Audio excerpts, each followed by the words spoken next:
I believe in the importance of a leader having a spirit of humility. I think that's a fundamental principle of leadership, yet I have found over the years that's a hard thing to maintain. It is something that Peter Drucker reminded me of many times, and I had the privilege of having his advice over the years and friendship. And he used to call it the problem of arrogance of success.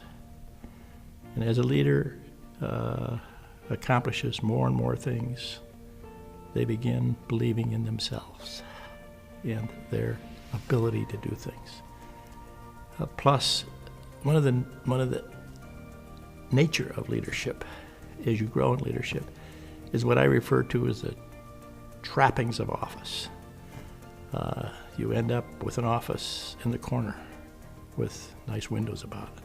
Some organizations have a special place you can park your car. Sometimes when the organization gets big enough, it has a plane. So if you're the top leader, you get the first choice for the plane. Anyway, everywhere you go, leadership, there are trappings of office which says you're somebody. And they're subtle. This is a subtle thing that develops.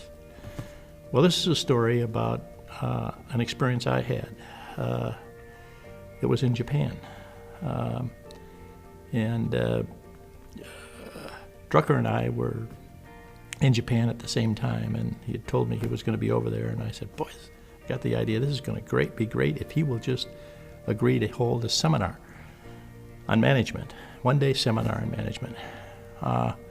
We can invite customers and prospective customers, and in Tokyo. And he agreed to do it, but he said, you got to be part of it, Bill. So I said, fine. And so we set up the seminar, and we got the hotel room in Tokyo, set it up for over 200 people, and got our partner, talked to our partner about helping us. They were very enthusiastic about it. It took about 6 months to plan it right. Well, the day arrived when we met the night before, and I asked our fellas, what do you think? What do you think the attendance is going to be? Are we all set? Yeah, we got a room, Bill, for over 250.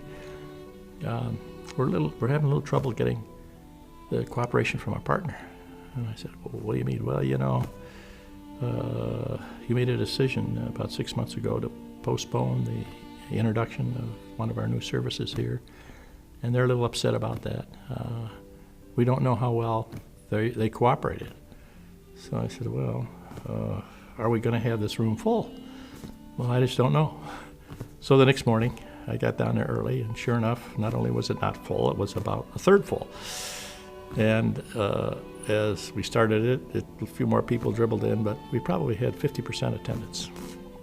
So as the day went on, I got madder and madder and madder over a missed opportunity with potential customers. So by that time, by the evening, I was just mad. And I was having dinner with Peter. And I told him about it. I apologized to him. I said, Peter, I'm sorry. We didn't have the capacity. We didn't fill the capacity. We had the opportunity. We missed it. Thank you for being here. And he said, don't worry about it, Bill. And I said, well, I am. I said, in fact, I'm going to change my plans. I was going to go down to Osaka tomorrow and visit with our partner. But they didn't show up. They didn't encourage others to come. So my best bet in dealing with them is to get on a plane tomorrow and go back to the States. And, tit for tat. And he said, oh, Bill, you shouldn't do that. Then he gave me a long lecture on Japanese culture and so forth, and probably why they did this. And, I'd been working in Japan for 15 years, so I knew the Japanese culture. And so I was listening politely, but he wasn't getting the first base with me, and he knew it.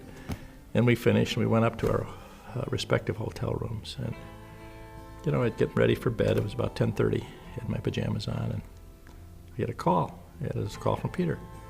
He said, Bill, can you come up and see me?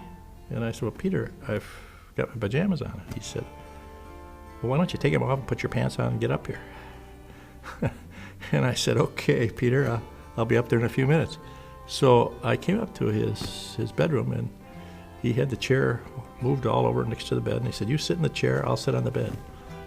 And he said, when I sat down, he looked at me, he said, "Bill, you know what's happening to you?" He said, "You're suffering from a disease called hubris. You're thinking too much of yourself. It's time for you to eat some humble pie. If you're thinking of the people of ServiceMaster, the people that you're responsible to lead, the best thing for you to do is to get on a train tomorrow morning and go to Osaka and resolve those differences. That's what's best for the business. That's what's best for the people of both your partner and you. If you're thinking about yourself, then go home. But what is your responsibility?" So he was right on, hit me right square in the eye. And obviously I was on the train the next morning and went down and had a long, extended discussion with the president of our partner. Resolve the differences. Little did I realize then that not only was that important for the business at that point, it was very important for the personal relationship between me and the president of our partner. Because 6 months later, he died. And unexpected. And about a day after we got word of his death, I got a call from his wife, translating over the phone with a translator to me, asking me if I would come and speak at his funeral. And so a week later, I found myself in Osaka at his funeral, speaking and sharing with the people there of not only my relationship with him and respect for him, but also having an opportunity to share what I believed about life, about death, and my faith, as I was standing between a Shinto priest and a Buddhist priest. So we never know how life will share it, but this is something that's never over, I think, and it is something that can affect you as a leader, and it's very, very subtle.